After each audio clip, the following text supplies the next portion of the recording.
Hello there, and welcome to episode 8 of my Lancastrians Yorkists vlog. This time we're going to be thinking about Cade's rebellion, still in the reign of Henry VI, and perhaps introducing Richard of York as well. Last time we were talking about Henry VI's emerging problems in the late 1440s, and really the analysis around this is going to focus upon probably causation and what causes it to be such a bad crisis. Is it perhaps the defects of Henry VI? Well, yes. He is the one who picks his hapless advisors, Somerset and Suffolk. He has to take responsibility for the ultimate running of the war, and he sets the tone of what's happening in the kingdom. But on the other hand, you would say, well, no, it's his advisors should carry the can for what they do wrong, and Suffolk in particular messes up with the attack on Fougères. Somerset could be blamed for the loss of Rouen and perhaps even Normandy in the face of French invasion.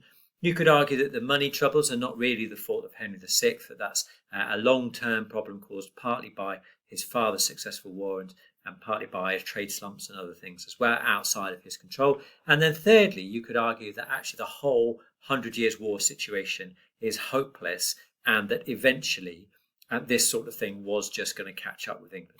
So, and then that, of course, then snowballs into the discontent within England. So it really depends on whether you think Henry VI had a chance to sort things out, or whether you think his situation was hopeless, and whether you think that the foreign war drives the discontent, or whether people are discontented with the advisors, full stop. Well, today we're going to think about a second example of that discontent bubbling up, and that is in the 1450 Cade's rebellion. And this is a rebellion that starts in Kent and the southeast, but does encompass unrest in other places. There were, the rebellion spreads to Surrey and Sussex, Middlesex and Essex, all kind of around London in the southeast, but there are also riots in the Midlands, and in Wiltshire, a little bit further to the west, the king's confessor and advisor, Bishop Aco, I think it's capital Aiscough, Bishop Aco, was dragged from his church, physically dragged from a church up a hill during Mass and killed. So this is a rebellion that starts in the southeast but has outbreaks elsewhere. The causes of Cade's rebellion are mixed, and I'd say they're probably four, three of which relate to the national situation: the financial problems, higher taxation due to the war, but also the suspicion that that money wasn't really going to the right places. We talked last time about how Suffolk in particular, and Somerset as well, seem to be doing all right despite the financial crisis. So that's a problem. Secondly, of course, the defeats in France lower morale and feed into that suspicion that the money isn't being used very well. And thirdly, because of the defeat in Normandy, there are also rumours in the southeast of a French invasion that might be happening. It's not planned, as far as we know, by Charles VII, but certainly never comes to pass. But nevertheless, the fear in 1450 was that it would do. That's also then fed into local grievances, mostly against two figures in Kent: Lord Say, S-A-Y-E, a local magnate, and William Crowmer, his surname is spelled C-R-O-W-M-E-R, local sheriff. Both of them were noted for their greed and their corruption, and there was quite a lot of rumour that was believed that Crowmer and Say were going to punish the whole region of Kent for the capture and execution of Suffolk, which people might have agreed or even applauded, but they weren't all responsible for. We'd also say that the rising illustrates, as we said last time about Suffolk's execution, or murder, depending on how you see it, that the rising illustrates a lack of confidence in law and order and a lack of control by the monarchy, sort of full stop. So what happened? Well, the rising starts in the early part of June, and on the 11th of June, the rebels marched into Blackheath, just south of the river outside London.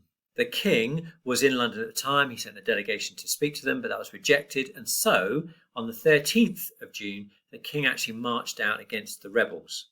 However, the rebels had left by then, and they decided not to face off against the king. So the situation kind of resolved, semi-resolved, but later in June, some rebels ambushed a group of the king's men in Kent near Sevenoaks, and there were also some mutinies in the Royal Army and attacks on property in London. In response to this, Henry VI decides to put Lord Say in the Tower in order to investigate and address their concerns that were clearly rising up amongst people in Kent in particular. But the strength of the rebels continued to grow, and so on the 25th, kind of fearful of what was happening, Henry VI withdrew to Kenilworth in the Midlands, and the rebels were back in Blackheath 4 days later on the 29th, and then managed to get into London, seize London, and execute Lord Say and some other figures from the government and advisors as well. But the rebels then kind of overreach, I guess. They run a bit amok, they do a bit of looting and pillaging, and so a group of Londoners gather together and push them out in a fight, push them out of London across the bridge back to the south on the 5th, the night of the 5th, 6th of July. What the rebels have been demanding were 5 things, and we'll run through them now. Firstly, Richard of York's inclusion in the council. He was seen as being a more able and honourable than the current advisors. And it's worth saying here, actually, that Jack Cade, C-A-D-E, was the leader of this rebellion, and that he's particularly against corrupt advisors, and therefore he wants Richard of York to be in the council. But he also called himself John Mortimer at times, and this suggested a family link between Richard of York and John Mortimer, Jack Cade. There was no family link, but in people's heads, it meant that Richard of York became a little bit connected to the rebellion. So what had been after Richard of York's inclusion in the council, and the corollary to that, the removal of evil councillors, many of whom had been connected with the Treaty of Tours. That would include Somerset, of course. Access to the king for petitioning, which was currently blocked by people near them. They wanted kind of a right to send their grievances directly to the king. An end to the financial mismanagement, and the restoration of the rule of law, which, of course, ironically, they were subverting. Initially, Henry VI said he would pardon the rebels that had taken place, the rebels that had taken part in the rebellion. But in 1451, he takes a firmer line as disorder continues, and there are a bunch of executions, including Jack Cade, who is captured but is wounded quite severely during that capture and dies of those inflicted wounds. But his head is then put on a spike as a warning to others. So, Cade's rebellion at summer of 1450. What is the significance of this? Well, first of all, it happens because of a lack of confidence that Henry VI will sort things out, that Henry VI is in charge, either that he's a horrible ruler and he will come down hard on anyone who rebels, which would be a bad thing, or that he was a good ruler and would sort things out as trouble arose, or as evil councillors arose. And the king, also significant, the king did actually not face the rebels. Although he's there on the 11th of June, although he goes out on the 13th, he never actually confronts them. And on the 25th, he withdraws to Kenilworth, and London is left to kind of face off alone. It's Londoners themselves that push back the royal forces. And so this is like the third consequence, or third significance rather. There's a serious breakdown in law and order going on in 1449, 1450. Suffolk is executed. Bishop Aco is taken out of his church, as we've already said, and executed. And Lord Say is imprisoned in the Tower by Henry VI, but he's then taken out of that tower and executed by rebels. So there would be 3 big names that would illustrate that breakdown in law and order. Fourthly, Richard of York's name is linked to popular politics for the first time.